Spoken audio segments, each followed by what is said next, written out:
Christmas is music, and at Woolworths this Christmas, the music is George Michael.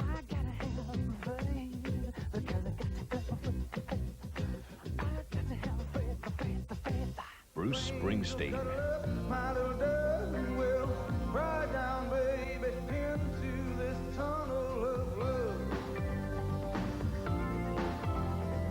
Alison Moyet.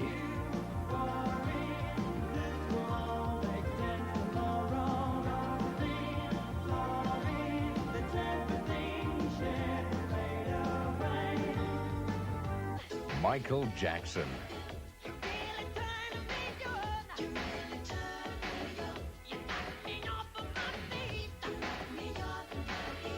Four greats with four of their greatest on album, tape and CD at Woolworths. Christmas is music, and Woolworths is Christmas.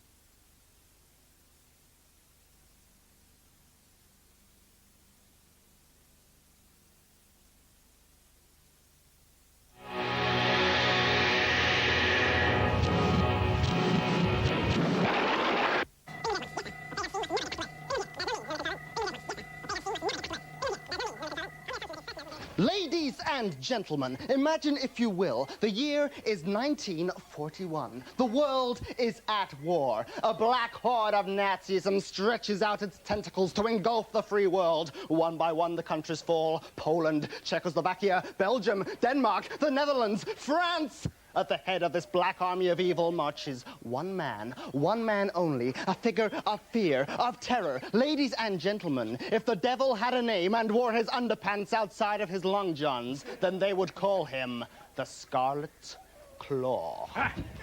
Hello, viewers. Yes, no, don't adjust your set. I am tuning into every TV network across the world. It's a kind of universal party political broadcast. But listen to what I have to say. It's important. 48 hours from now, I'll have the whole world in my hands. Yes, I haven't finished yet. So listen carefully. Tomorrow, Germany. The next day, Europe. The day after that, the world. Then I'm going to have a bit of a rest, because there's only 3 shopping days left to Christmas. Yes, ladies and gentlemen, there is hope. One man only can defeat this evil fiend. And not the man you might expect. Ladies and gentlemen, from New York, America, we have Bobby Brown. Hello? You're speaking into the wrong camera, Bobby. Oh, hello? Is this the best America can throw at me? Now, just a minute, you Scarlet Claw. I've been hearing a lot about... He's choking me. Come on over here, guys. Come on. Come on, quickly. Nice one. Come on down now. Chris Amos, the scientist. Ian Williams, the Scarlet Claw, hiss, hiss, boo. And Martin Lewis, Bobby Brown. Now, tell me, what was all that about? Well, what you saw there essentially was a trailer that we do for the play American Eagle, which is the story of a comic book superhero from the 1940s up to and beyond the present day. And there we saw Bobby Brown being menaced by the arch enemy of the piece, the Scarlet Claw, the last of the master race. So how did you get involved in the play then, Bobby? Well, I was forced into it. They twisted my arm. No, we had an idea. We looked at some comic books and we thought that was what we wanted to do, to be famous. Yeah, you're comic book freaks then? Well, not as much as this one here, you know. It's guilty, I'm afraid. These are the sort of the comic book angles come very much from me. Did you co-write it, all of us and together. There's actual 5 in the cast, plus 1 who's an outside eye, and 6 of us actually worked and devised the entire piece. You're quite a young bunch of, you know, actors, might I say. You still at school or college or what? No, he only looks young because he's wearing the mask. We graduated. We graduated this year from Bretton Hall College in Yorkshire. Plug there. And tell me, why did you pick comics as a subject for a play? Why is it that comics seems to be, you know, everywhere, especially all over Night Network? I think the main reason we actually chose to do a comic book story is because it's something that, though it's been done a lot on film and television, like Batman is the one that springs to mind, Superman films, it's not something that's really been attempted on stage. Certainly not the idea of a comic book superhero. And the sheer challenge of trying to make somebody fly through the air without all the obvious technical backup of a film like Superman. Do you use lots of strings and stuff like that? Not at all, no. We do manage to make American Eagle and the Scarlet Claw fly, but it's a trade secret.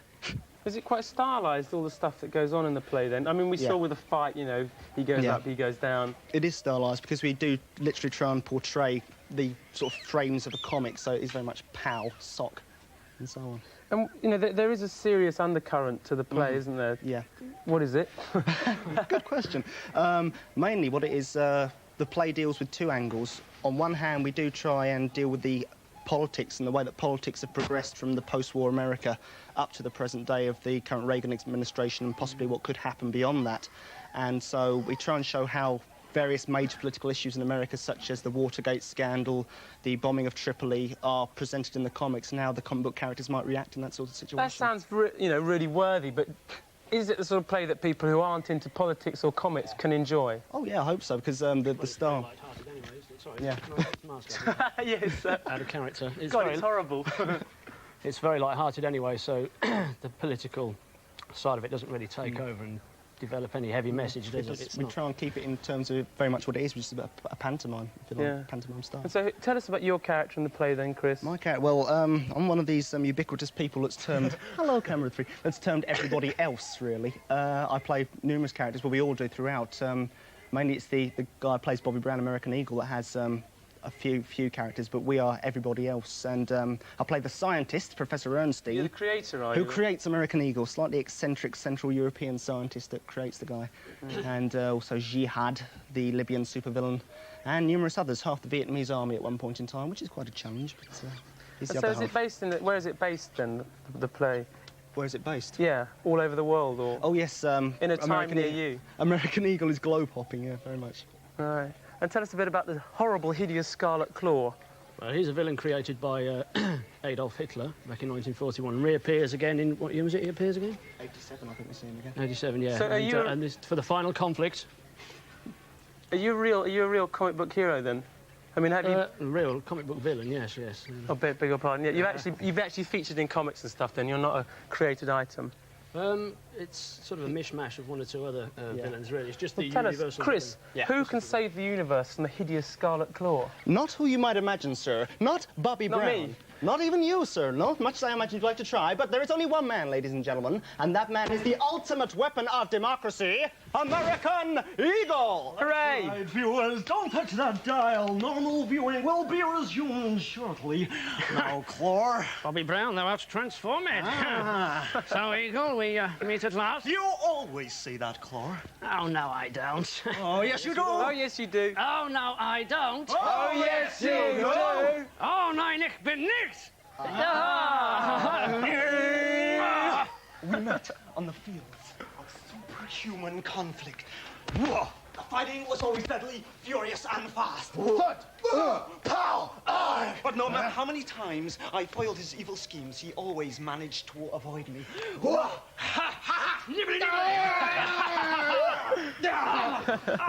Okay, Eagle, we'll play this your way.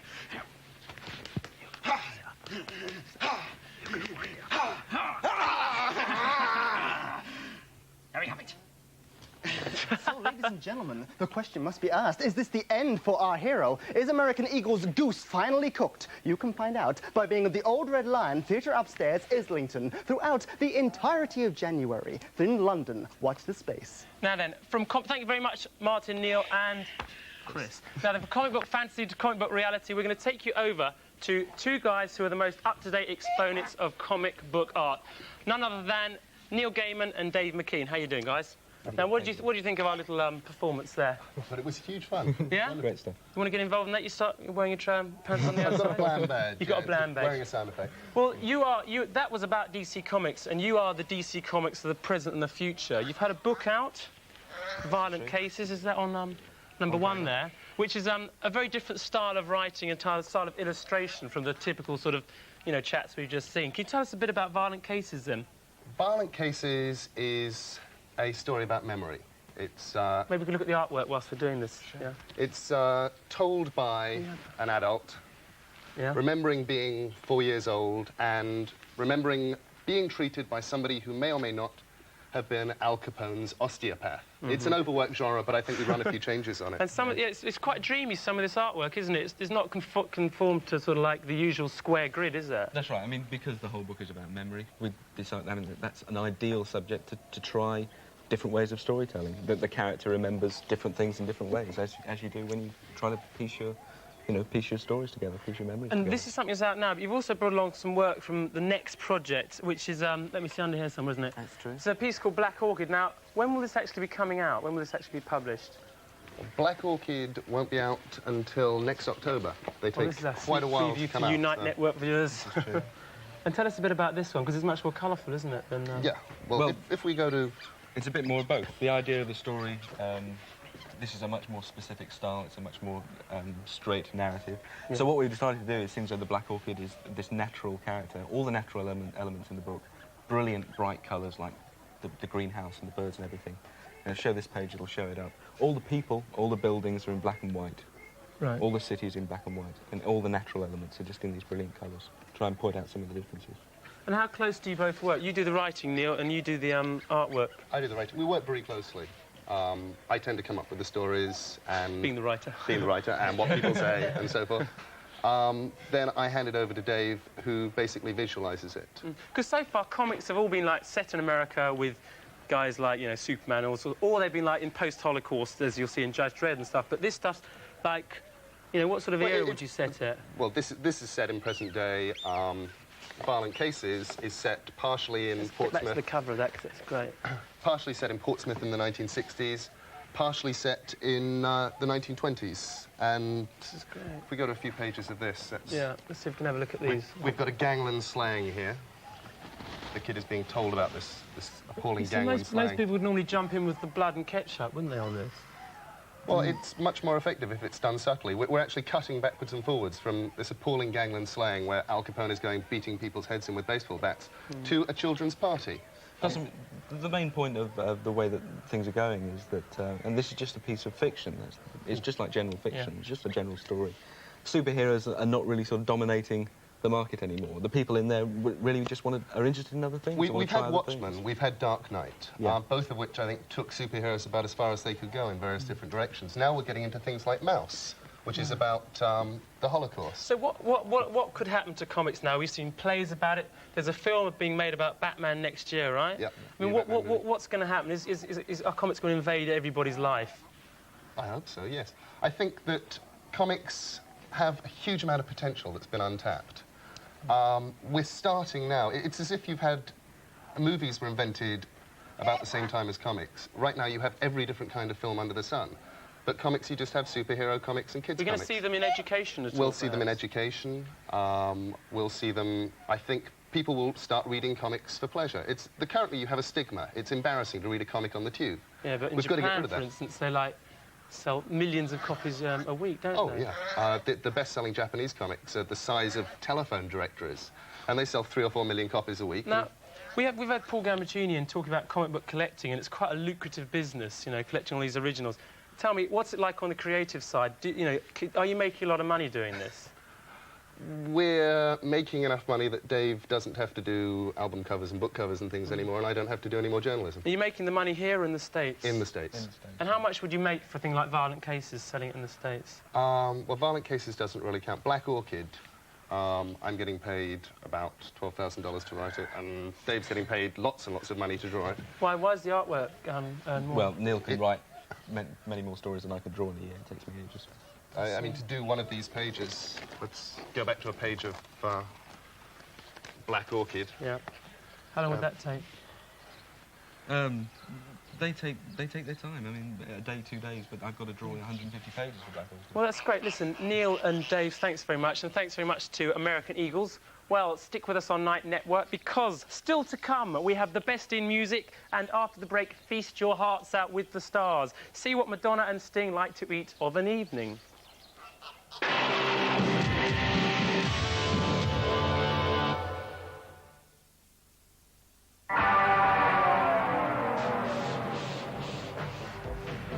Denim. With After Effects. Germany won 12-0. Nothing wrong with the set, is there? What's wrong is you winkle betting our Alston pills with that U-boat crew.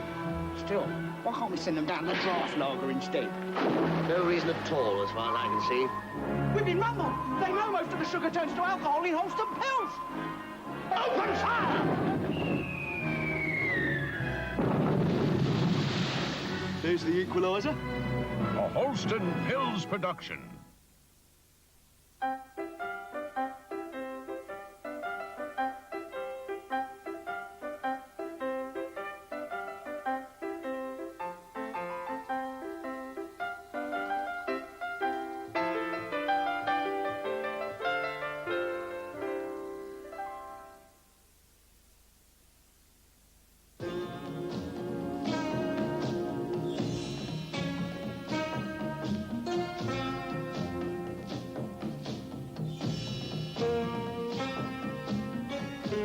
Lynx, the all-over deodorant body spray for men. Lynx is musk, amber, spice, and now new oriental. Lynx, because first impressions last. Hello and welcome. Today I'm going to show all you lovers of the cathode ray how to make your very own copy of the IBA yearbook. First, take a blank book like this. Then, stuff it full of photographs and features about all your favourite independent television stars and programmes, a little behind-the-scenes information, a dash of independent local radio, and voila. But in the best traditions of television, here's one I made earlier. Television and Radio 1988, out now.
Hello, welcome to another edition of Cooks and Cooking. With me tonight I have Miss Wendy Hugel of Just Desserts and Mr. Frank Cribley of Snack Attack. Both Wendy and Frank work in rock and roll, but it's the food side of rock and roll cuisine, backstage feeding.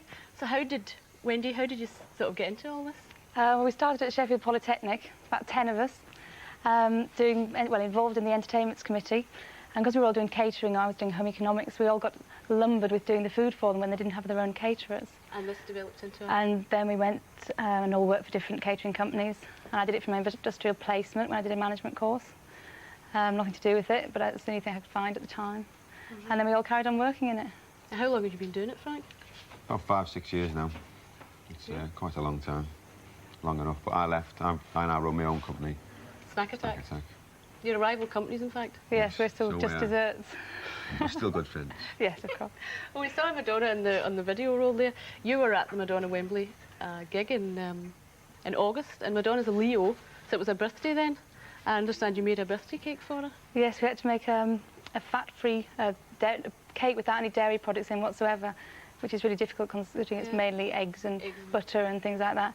So we used sunflower oil and it was like a walnut and pumpkin, which used an egg substitute so that it would rise and everything, which was, I think someone got it from America and put honey instead of sugar and things like that. What sort of things did she have in her dressing room? What sort of food did she eat that day? And well, she had her own vegetarian chef with her, Peter, but we used to do dressing rooms, and all she had was Evian water and Perrier water. And it had to be Evian and Perrier because apparently she could tell the difference. Masses of popcorn, which we have here. You eat some. She always used to want more popcorn. We used to have to keep freshly making it. And some rice cakes, which you get from health food shops. That's definitely fat-free and dairy product-free. Frank, you're doing Sting at the moment in Wembley. So I am. What sort of tastes does Sting have? Well, I haven't really met him very much so far. But he never plated broccoli the other day. Vegetable. So he obviously likes broccoli. There you go. That's nice. It was, actually. When you think about rock and roll and all that, you do think about booze and what sort of drinks that they all have. Apparently the Who used to order Remy Martin and Southern Comfort by the case. Do you think people are as bad as that these days, or they've cut down?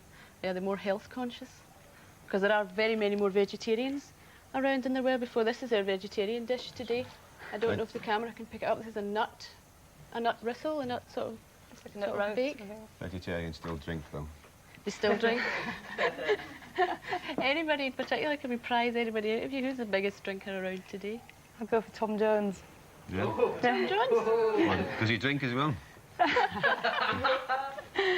Tom Jones and Dom Perignon. Tom Jones and Dom Perignon, that seems to rhyme. What was Prince like? You did Prince as well. Yeah, he was okay. As I say, we didn't have a lot to do with him, but we expected him to be surrounded by bodyguards and people protecting him all the time, but he used to wander around, make himself a cup of tea. And in fact, someone actually offered to make the tea for him in the plastic cup. And he said, "Oh, no, you're far too busy," and did it himself. What a nice guy. So he seemed not like you reading the papers. What sort of food did he eat before or after performing? Well, in today's dressing room, he just used to have mainly water and fresh orange juice and chocolate. Lots of chocolate and a fruit bowl. That's all he had. And if he did eat anything, he used to have to get someone to taste it for him first. Well, let's pick a dish here. Frank, this is a turkey dinner with gravy, roast potatoes, and all the rest of it. Who would you imagine would ask for that? Well, that tends to go down very well with everyone, really.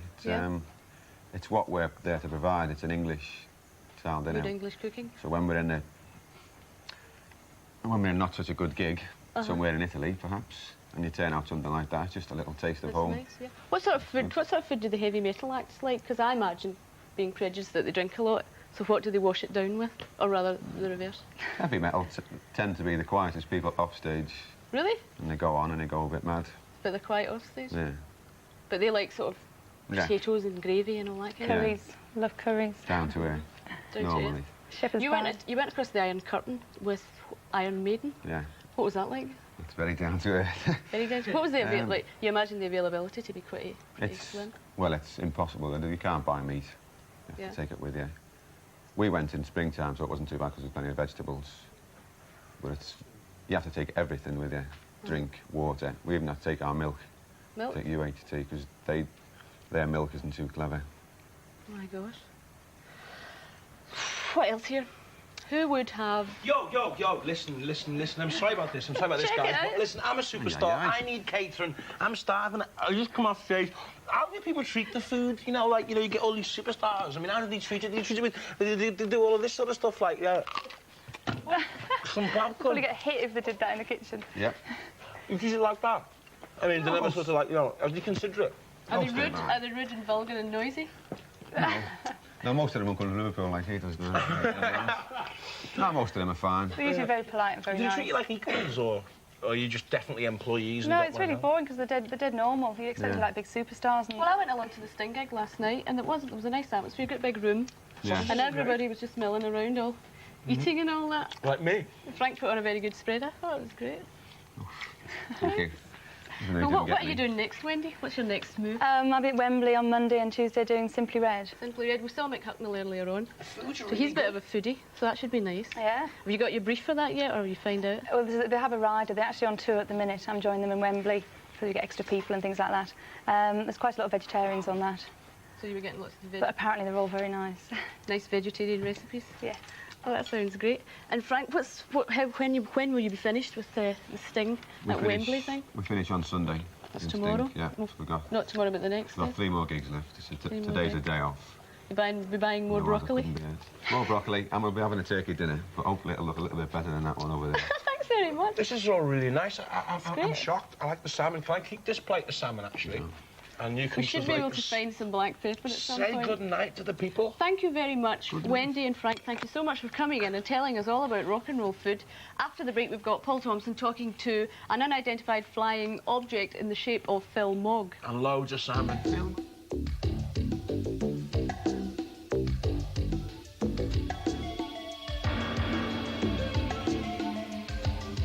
Should have left you standing right where you stood. Should have let you go. Should have had the sense to know. Like a train you'd come, and I'd lose my place. Now I'm on this trip. I took a fall from grace. Nowhere to run, nowhere to hide from the look of love, from the eyes of pride. Nowhere to go, no place to run from the look of love. Now I've come undone. I've had a map laid out from the day I was born, but the roads are blocked and the paper is worn. And all the books I've read and the things I know never taught me to laugh, never taught to let go. Nowhere to run, nowhere to hide from the look of love, from the eyes of pride. Nowhere to go, no place to run from the look of love. Now I've come undone.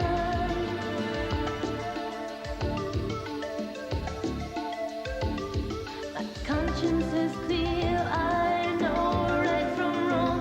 That's a lie. I know nothing except that you're gone. There's more to learn from the look in your eyes, and that trip round this world, the stars in the sky.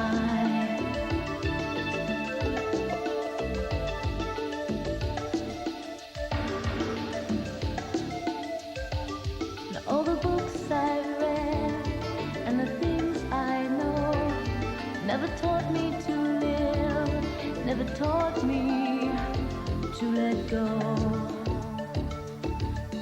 Nowhere to run, nowhere to hide from the look of love, from the eyes of pride. Nowhere to go, no place to run from the look of love. Now I've come undone. Nowhere to run, nowhere to hide from the look of love.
KFC, the choice for a new generation.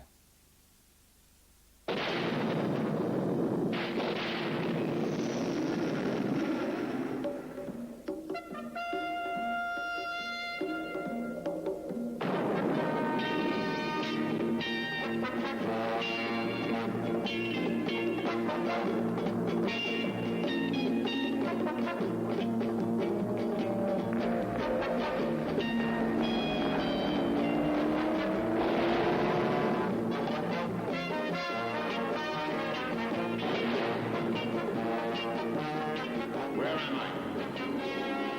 In the village. What do you want? We want information. Information. Who are you? You are number 6. I am not a number. I am a free man. LBC, the information station, 97.3 FM.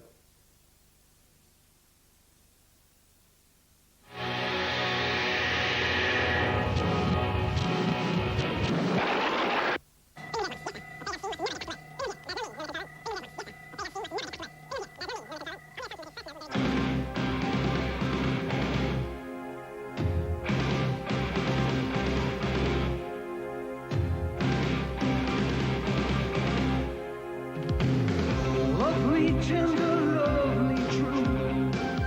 Cool, baby, what a song could do. We were sharp like needles in the dark. No question mark. My friend Billy was one of a kind. Growing up and running blind.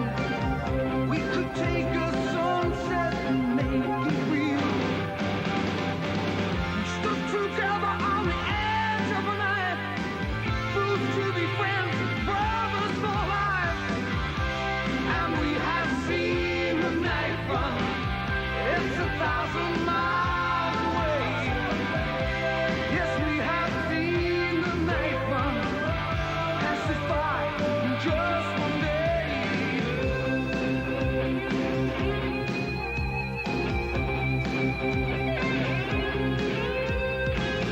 Used to say, well, it's me and you.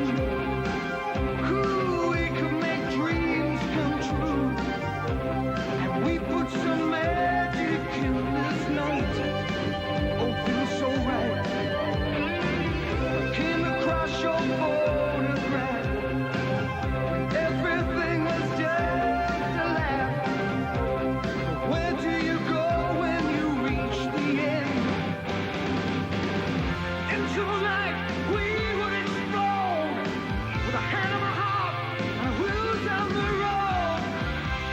And we have seen the night run. It's 1,000 miles away. Yes, we have seen a lifetime pass us by in just one day. And we have seen the night run. It's 1,000 miles away. Yes, we have seen the night run. Pass us by in just one day. What chat? Well, I have with me Phil Mogg, the man looking like Tom Jones on a bad night in that video there. Phil, do you like smoked salmon? Have a bit of what Eileen's left behind. It Do you want looks some? a bit dubious to me. Is Oh, that, no, is that from the... Are you a rock and roller? What do you eat? Not smoked salmon. It's usually in those gold tubes. Yeah, what's that? Carlsberg Special Brew. It's, Get your teeth into no, it. no, Wait. we don't have any smoked salmon on our rider. Just Berg Outrider? What's Our that? rider. Just the real basics. What's a rider? The rider is what you have when you go to the gig. Oh, right. You mean the sort of someone who organises the food and stuff? Yeah, what you require. Now, Phil, you're the man behind UFO, the band that had smashes like Doctor Doctor in the late 80s.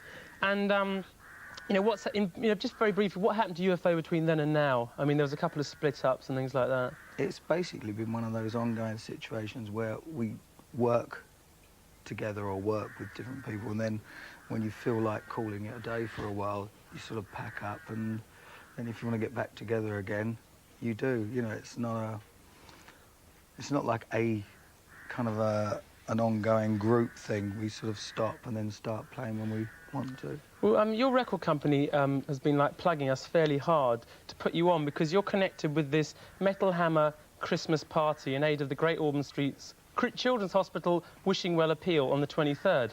That's pretty good, wasn't it? Very good. But, you know, tell me, what is your involvement in all of this? Because, you know, as I said, they've really been shoving you hard at us.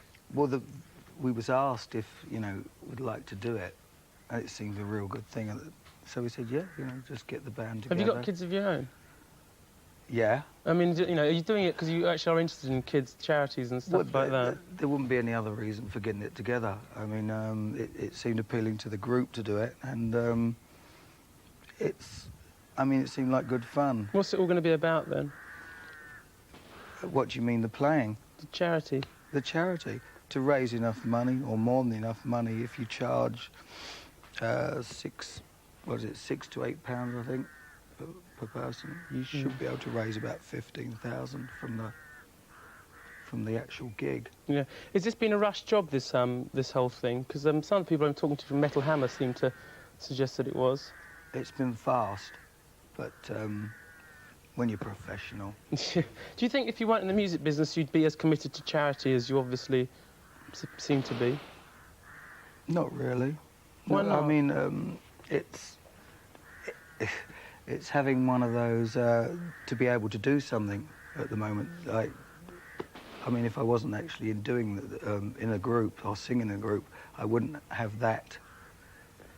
You know, that wouldn't be possible to do it. What, you mean you wouldn't have any way of actually contributing? Well, it'd be rather difficult. I mean, not as much, anyway. I mean, it strikes me that quite a lot of bands and other organisations are living off Live Aid, like using, you know, charity organisations for a bit of free publicity. What do you think of that?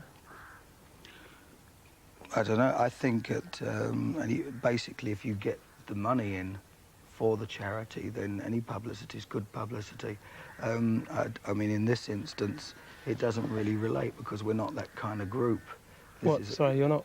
That kind of group, you know, this is a heavy rock group, and it's not been over-publicised as a kind of...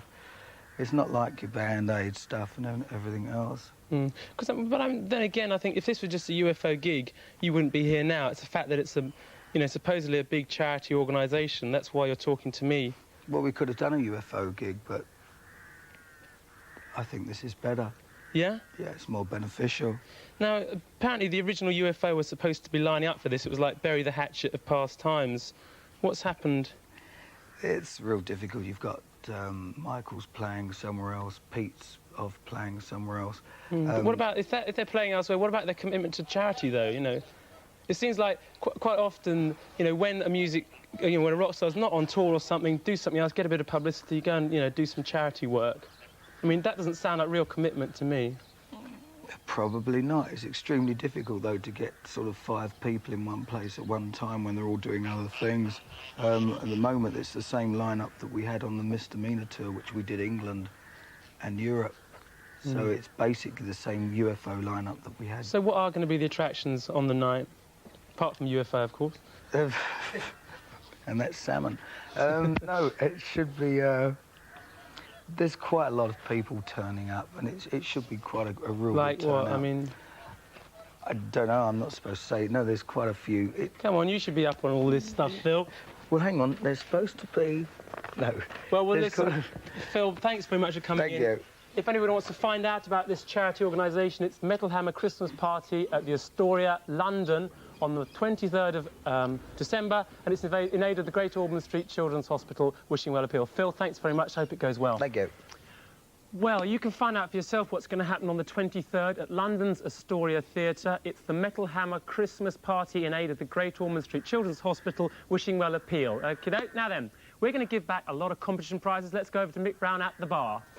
You what? Yeah, that's the trouble, isn't it, this time of year? just talking to old Noddy here about Christmas. You know, it's amazing how stupid you are, you know. All this time of year, and you, Tomo, go out spending your hard-earned wedge, all that wonga on Christmas presents, when all you had to do was watch tonight because we've got all this clobber to give away, right, Nod? Well, why can't we just take it home, Mick? No, we've got to give all these prizes away. Oh, fair enough. OK, well then, let's start with the one you've all been waiting for, the surfing competition. Remember that fab little item? Oh, I remember. I quite like the get-up in there. Stay there, Noddy. Right then, the question was, if you'd like to look for another, the question was, where are the annual surf championships held in England? And that is, of course, Newquay in Cornwall. The first winner of all this gorgeous stuff here Ladies and gentlemen, Miss Margaret Austin from Curringham in Essex. Margaret Austin, Margaret Curringham. gets a video and a load of clothing. And the second winner of all the clobber is Duncan Scobie from Bermondsey in South East London. So well done, Duncan, you get a load of clothing as well. That'll be sent off to you. I'm going to move along now to the Desperate Dan competition. Remember the Desperate Dan? You can win all this stuff here. Desperate Dan T-shirts, lots of comics. You got that one there? Look, yeah, we've got all this sort of stuff. Badges, membership of the Desperate Dan Pie Eaters Club. We've got Viz, all the business, mate, I tell you. And the question was, who shares Desperate Dan's 50th birthday in the Dandy? And Paul will now give us the answer. The answer, Mick, is Corky the Cat. And the winner is lucky Jenny Daly from Vauxhall Gardens Estate, London, SLR SE11, or wherever it is. What so a well done, Jenny. Fantastic lot of prizes. Look at this now. Moving along, we're going to go to the Enid Blyton competition when we all dressed up and looked stupid. None more than Roland, of course. Now then, the prize is all this noddy memorabilia. The question was, well, it wasn't the question. You had to spot a whole load of noddy bits and pieces hanging around the studio, OK? Now then, yes, thank you very much, Michael. Well, the winners have already been drawn here, and the winners are Wendy from Kentish Town N1. You get quite a lot of stuff. And Jennifer Coates from High Wycombe. You get quite a lot of stuff as well. Well, as long as Mick leaves something behind to give away. I'll look after give it back. Give it. Now then, we move on rather smoothly, as I might say, to the Amnesty International competition. We had 10 copies of this long player, Spirit of Peace. There it is, right there. And we asked Peter Gabriel to sign these, which he did, so we got 10. There's the signature, right on the bird's you-know-what. And we asked, when was Amnesty International founded? And it was, of course, founded in 1961. Now then, the 10 lucky winners of the Amnesty International Spirit of Peace album will be coming up on your screens immediately. Here they are, look. Go on.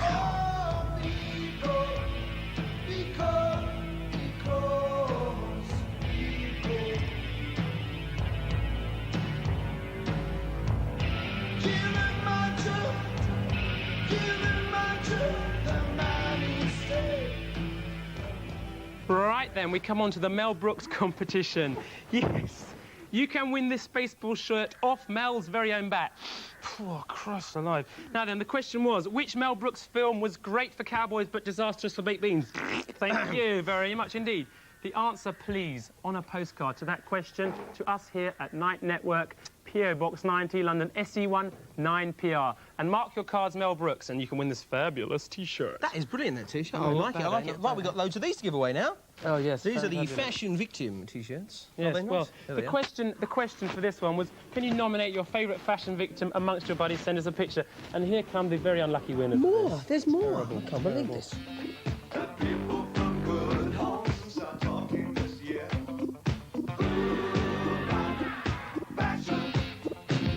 It's loud and it's tasteless, I've not heard it before. Yeah. Point back again. All right. Now, there's a Night Network T-shirt on its way to Sian Lawrence, who lives down there in New Malden in Surrey, and Sian is 26 and a half. Well, anxious Sian was very concerned about a recent Captain Scarlet we showed on the show. She says... This is the letter, folks. This is the letter, folks. What worries me is at the height of all the tension, when the Mystrons were poised to destroy Futura, the world capital, Colonel White, urged by the effete Lieutenant Green, retired most inopportunely to the room of sleep for a quick bit of kip, and perhaps something else, who knows? I mean, what sort of positive leadership is that? I shudder to think what Spectrum's chances are in the long run. He'll be doing Jack and Ori next. And, she adds, can't something be done about Lieutenant Green's speech impediment? Well, Jonathan Ross is all right. He's never going to get promoted at this rate. T-shirt on its way to Sian. Nice one, love. And if you're a Captain Scarlet fan, there's a Jerry Anderson special on Kaleidoscope Radio 4, December the 23rd, 9:45 p.m. It'll be repeated the next day at 4:30 p.m. Stick around on Night Network. It's fun.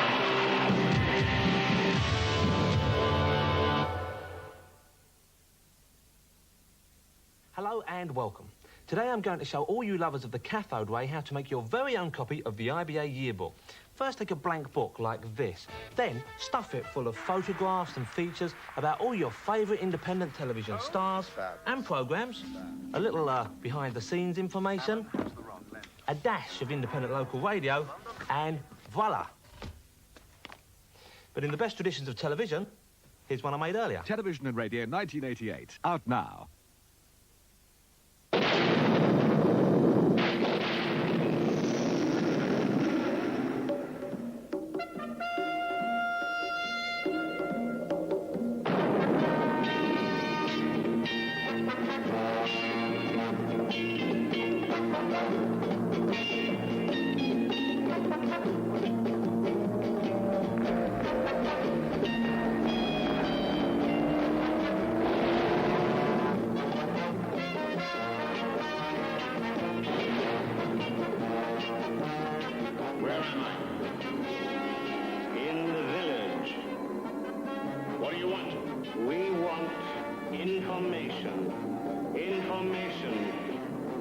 Who are you? You are number 6. I am not a number. I am a free man. LBC, the information station, 97.3 FM.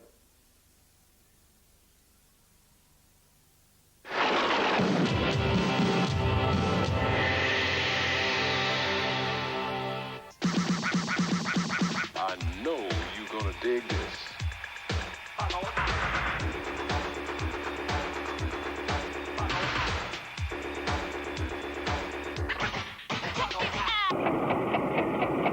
Introducing Dagwood, Popper's ping-pong sparring partner. We got Phillips! Fresh new jams, everything we got deal. Well, where's your ham? Got wasted boy, like to skate. Like he's never on time, he's always sleeping late.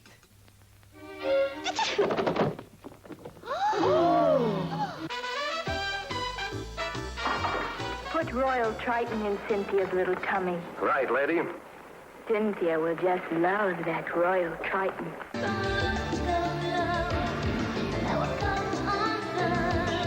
Couldn't stop finger popping to the sound of the drum and bass, the kicks. Hold on. When I said... When Derek B... Excuse me. When I said, would you like to pop in, I said for a chat, not a rap.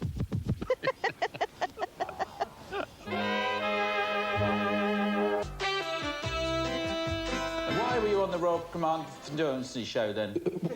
It's become a seven-minded Passala ways. Well, it's egotistical. I shall have father Kerry Bannachief. Can Batman and Robin break the unbreakable? Slip out of the chemical clutches? Escape the epoxy? Must be blood. Tui, that's disgusting. Must be fresh. I don't want to hear this.